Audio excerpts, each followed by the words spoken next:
올해 시장의 흐름 좀 간단히 짚어주신다면요. 우선 확진자 수에 대한 부분이 상당히 좀 심각한 수준입니다. 국내뿐만 아니고 계속 글로벌적으로 최고치를 맞습니다. 기록하고 있죠. 미국 같은 경우에도 확진자 수가 계속 늘어나고 있고 이것과 관련된 종목들이 또 시장에서 한 차례 움직이기도 했지만 과거의 팬데믹 구간처럼 또 활발하게 또 연속성을 가지고 움직이는 모습은 아니었고요. 해서 8월 한 달 이제 어느덧 중순을 다가가고 있지만 조금 힘든 구간이 또 버텨준다면 좋은 날 있지 않을까. 고진감래라는 말이 생각이 나네요. 삼성전자와 SK하이닉스가 외국인 투자자들의 매도 폭탄을 맞으면서 연중 최저치로 추락했습니다. 대표님, 먼저 좀 여쭤볼게요. 최근 일주일간 두 기업의 시가총액이 무려 50조 원이 넘게 증발했는데요.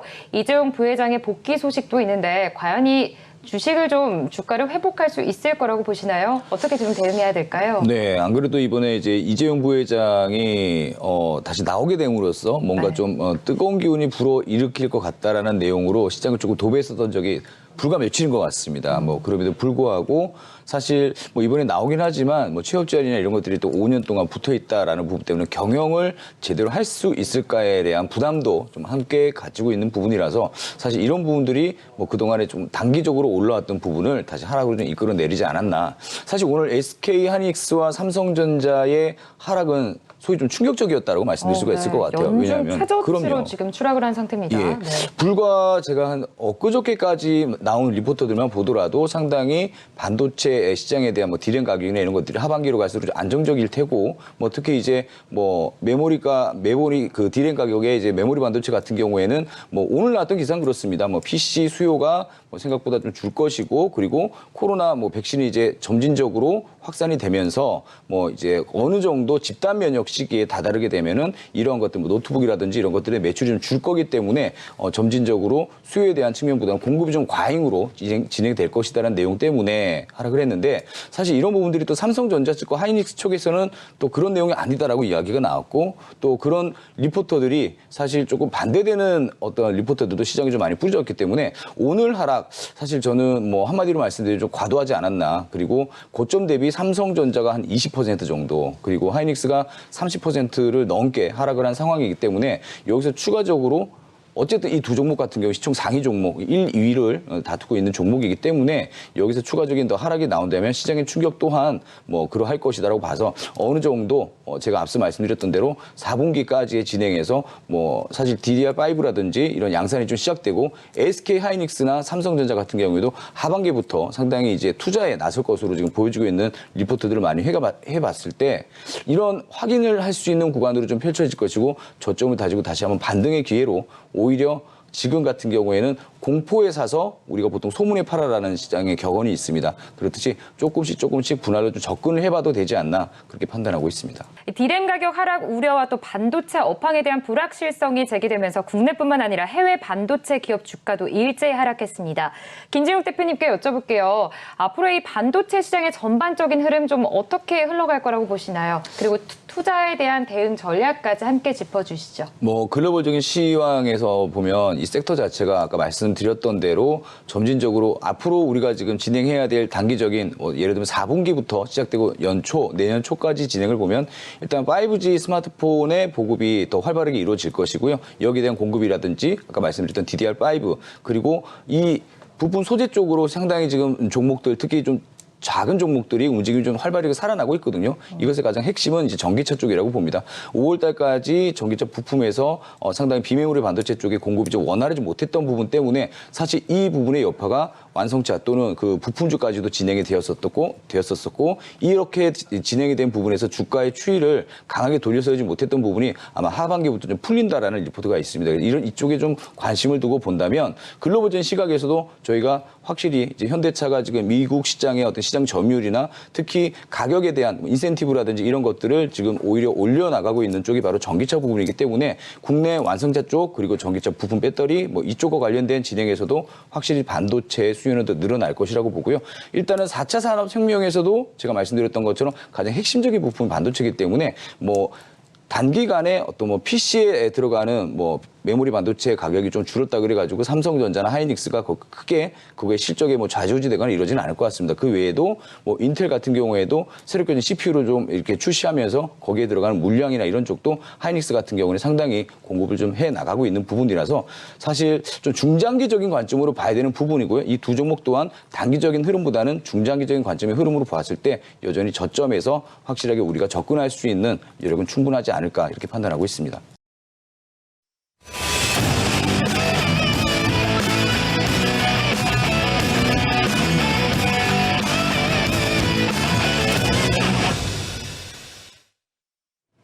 네, 시청자 여러분 안녕하십니까. 종목은 튼튼하게 수익은 든든하게 김진욱입니다. 자, 오늘 올림포스 파동 총정리 편입니다. 우리가 몇 주 동안 이 올림포스 파동을 활용해서 우리가 종목을 어떻게 대응하는지, 뭐 매수는 어디서 하는지, 또 매도는 어떻게 하는지, 또 이 현재 주가의 위치는 어디며 지지와 저항부터 차근차근 단계 밟아오면서 드디어 오늘 총정리 시간인데 오늘 어떤 내용으로 또 한번 이야기를 풀어볼지 한번 잘 지켜봐 주시기 바랍니다.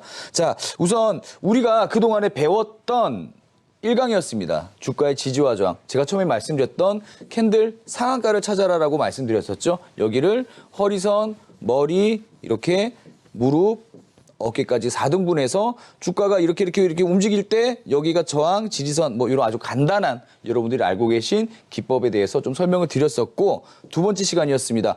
자, 현재 주가가 있어요. 현재 이 종목의 현재 주가가 얼마인데 현재 이 주가가 도대체 어느 정도 선에 위치를 하고 있는 건지 낮은 자리인지 아니면 높은 자리인지 아니면 어정쩡한 자리인지 올라갈 자리인지 내려갈 자리인지 현재 주가의 위치는 도대체 어디 있는지 제가 이 이야기 드리면서 아마 사거리에 서 있는데 어디로 가야 될지 방향을 못 잡고 계신 분들 있죠. 예, 종목을 사야 될지 말아야 될지 이 종목이 싼 건지 비싼 건지 좀 궁금해하시는 분들이 아마 현재 주가의 위치를 보고 이 종목은 현재 낮구나. 이 종목은 현재 많이 올라왔구나. 그렇다면 중심 캔들에서 어느 정도의 방향성을 가지고 내가 대응을 해야 수익이 날 수 있다. 아니면 추가 대응을 할 수 있다. 팔아야 된다. 사야 된다에 대한 부분에 대해서 이야기 드렸던 것이 바로 현재 주가의 위치였습니다. 자, 지지와 저항에 대한 부분을 알았어요. 그리고 현재 주가가 낮은지 높은지 중심 캔들을 기준으로 봤을 때 그러면 이 종목에 대해서 대응을 해야 되겠죠. 매수할 것인지 아니면 내가 현재 갖고 있는 종목이 이렇게 저렇게 오늘처럼 또 시장이 이렇게 또 출렁출렁한 시장에서는 또 종목이 변동성을 가져올 수 있기 때문에 이 종목을 정리해야 될지 가져가야 될지에 대한 부분을 판단할 수 있는 기준으로 제가 말씀드렸습니다. 그래서 사야 될까요? 팔아야 될까요? 첫 번째 시간에 이제 매수에 대한 부분을 말씀을 드렸습니다. 3분할 매수를 한다고 말씀드렸죠. 3분할 어디부터 머리, 어깨, 허리까지 3분할 매수. 매수의 장점, 분할 매수의 장점은 뭐죠? 평균 단가를 맞출 수 있고 비중 관리를 할 수 있고 또 어느 정도 비중을 모아가는 전략에서는 수익이 났을 때 더 화끈하게 수익이 날 수 있다는 부분이 있었습니다. 그래서 매수에 대한 관점 말씀드렸고 그리고 샀으면 팔아야죠. 팔아야 내 돈입니다. 팔아야 손실이고 팔아야 수익이 나오기 때문에 확정 매도를 어떻게 해야 되는지 여전히 3분할 매도로 진행할 수 있다. 그리고 저번에 제가 예시로 말씀드렸던 종목들 그렇죠? 앞에 저항대가 있거나 그리고 앞에 기준점이 있는 종목들 같은 경우에는 전고점 또는 전 저점에서 어떻게 대응을 할 부분들이 여러분들이 판단하기가 쉬운데 만약에 이 종목이 신고가 종목이에요.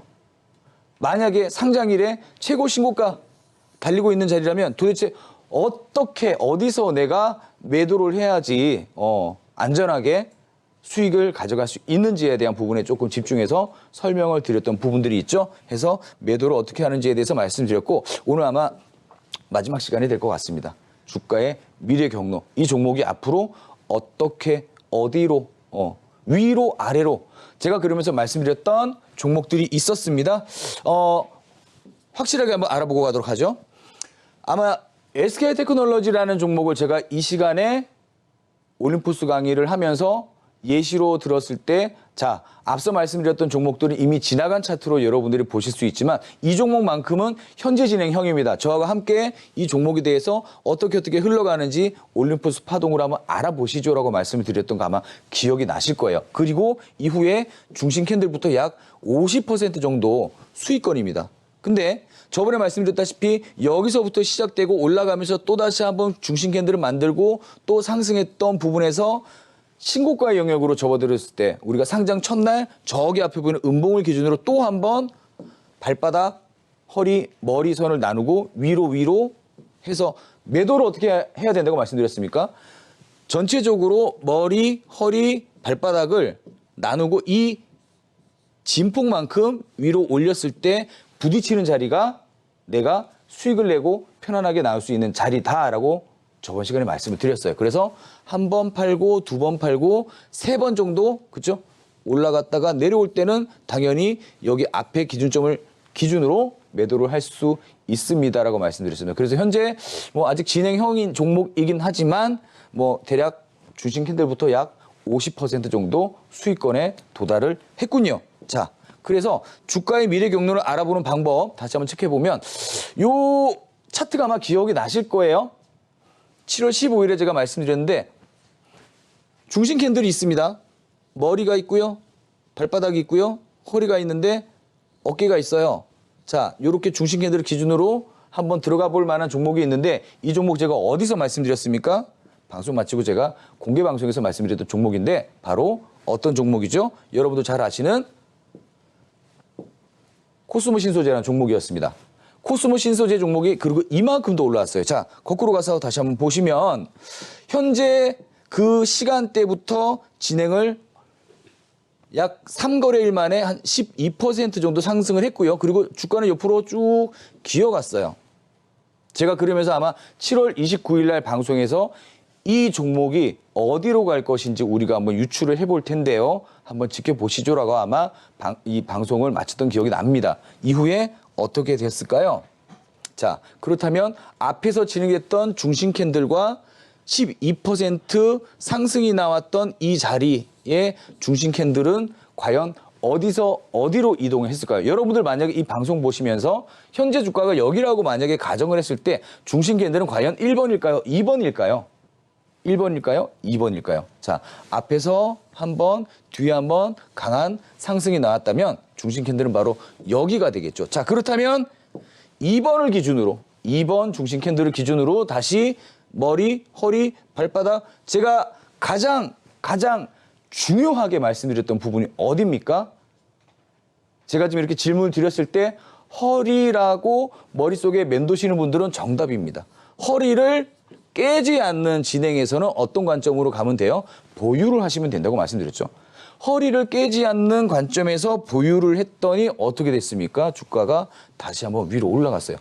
제가 다만 올림포스 파동을 여러분들께 설명하기 위해서 예시로 들고 나왔던 종목이긴 하지만 이후에 주가의 진행이 상당히 좋았다라는 거. 그렇다면 그 기준을 지키고 방송에서 제가 지금 강의드린 내용대로 여러분들께서 대응을 하신다면 결과는 여러분들이 판단하시기 바랍니다. 자, 해서 중심 캔들에서 다시 허리를 깨지 않고 쭉 올라갔더니 주가가 이만큼 올라왔는데 오늘 8월 12일자까지 코스모 신소재의 상승이 굉장히 크게 올라왔습니다. 허리선을 지지를 해줬죠. 안 깼잖아요. 그리고 말씀드렸던 대로 중심 캔들이 일어나고 나서 거래량은 축소. 또 한 번 중심 캔들이 일어나고 나서 거래량은 축소. 한 번 더 M파동이 나오는 구간입니다. 고점 대비 약 45% 정도 올랐고요. 종가 기준으로 약 38% 정도 상승을 했네요. 해서 가장 중요한 부분에 체크사항은 뭡니까? 이 종목은 허리선을 지키고 가면 상승 가능성이 있고 허리선이 이탈이 나오면 조정 가능성이 있는데 두 번째 종목으로 제가 말씀드렸던 유사 패턴이 바로 이 캔들이었습니다. 마찬가지로 제가 공개 방송에서 종목을 공개를 해드렸는데 원익 PN이라는 종목이었죠. 마찬가지로 중심 캔들 이후에 허리선이 깨졌는데 이날 시장이 코스닥 시장이 1.5% 빠졌어요. 시장의 영향으로 출렁출렁했지만 무릎선에 지지받고 다시 반등. 여기는 바로 제가 말씀드렸던 보유 관점으로 보는 자리죠. 다시 한번 크게 상승을 했습니다. 매수 패턴은 한 번, 두 번, 세 번, 3분할. 머리, 어깨, 허리까지 매수를 하니까 평균 매수 단가가 여기 2번 정도 되겠죠. 2번의 매수 단가를 가지고 현재 상승하는 구간까지 쭉 하고 올랐는데 올라갔을 때 기준을 어떻게 잡는다고요? 기준이 되는 중심 캔들을 허리를 기준으로 2등분을 했을 때 요 진폭만큼 위로 했을 때 올려서 그대로 적용을 해보면 여기서 한번 매도할 수 있고 여기서 한번 매도할 수 있고 아이고 전문가님 3분할 매도를 해야 되는데 2번밖에 매도를 안 했어요. 나머지 한 번은 어디서 매도를 할까요? 바로 중심 캔들이 이쪽으로 다시 옮겨왔죠. 아까 1번하고 2번 제가 말씀드렸을 때 2번이라고 정답을 맞추신 분들은 아마 이 중심 캔들을 확인하실 수가 있었을 겁니다. 마찬가지로 허리선을 기준으로 2등분 요 진폭만큼 위로 올려버리니까 아우 여기서 매도를 할 수 있었습니다. 오늘 거의 고점 구간에서 매도할 자리 그냥 걸어놓고 기다렸더라도 매도가 됐겠죠.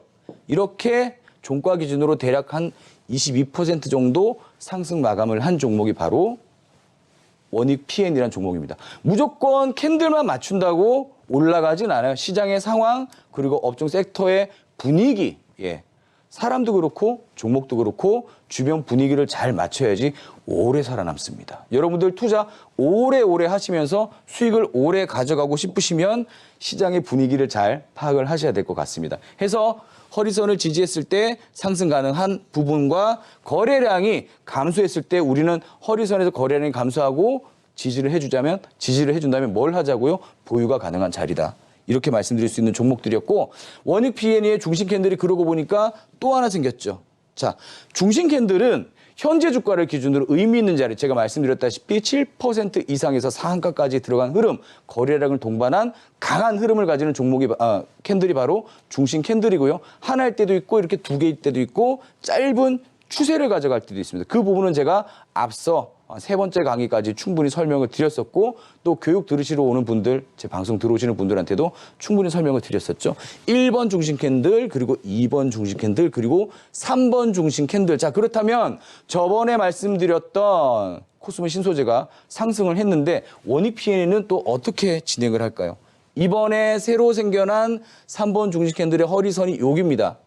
내일부터 주가의 추이를 한번 지켜보시면 좋을 것 같아요. 올라갈까요? 내려갈까요? 주가의 미래 경로 기준이 되는 허리부터 거래량이 줄면서 지켜주는 자리라면 한 번 더 추가적인 상승을 할 수 있다라는 것까지 해서 전반적으로 올림포스 파동에 대해서 조금 간략하게 시간이 좀 짧은 관계로 말씀을 드리긴 했습니다만 더 많은 내용들을 제가 공개 방송에서 또 여러분들과 함께 했습니다. 내일입니다. 내일 8시 30분부터 장 마감까지 장중 공개 방송 진행할 건데요. 이렇게 또 힘 있는 종목들 가지고 한번 말씀을 드릴까 합니다. 보따리를 풀어놓고 또 방송에서 말씀 못 드린 이 내용들을 제가 공개 방송에서 종목이라든지 또 그 종목에 대한 관점이라든지 이런 것들을 설명을 드렸는데 그 종목들이 또 코스모 신소재고 하필이면 또 원익 PN이가 올랐습니다. 해서 이 방송 보시면서 짧게 보시는 분들이 그런 이야기들을 많이 하십니다. 기술적 분석 글쎄요. 물음표를 가지시는 분들도 많이 계시고 어디서 많이 본 것 같다고 이야기하시는 분들도 계시고요. 지나간 차트에 기법을 끼워 맞춰서 하는 거 아니냐라고 말씀하시는 분들도 계시지만 제가 한 말씀만 드리겠습니다. 누가 한 이야기일까요? 여러분들 잘 아시는 분이죠. 고 정주영 회장님께서 이런 이야기를 하셨네요. 해보긴 해봤어? 네, 올림포스 파동으로 한번 대응을 해보긴 해봤어라고 말씀을 드리고 싶습니다.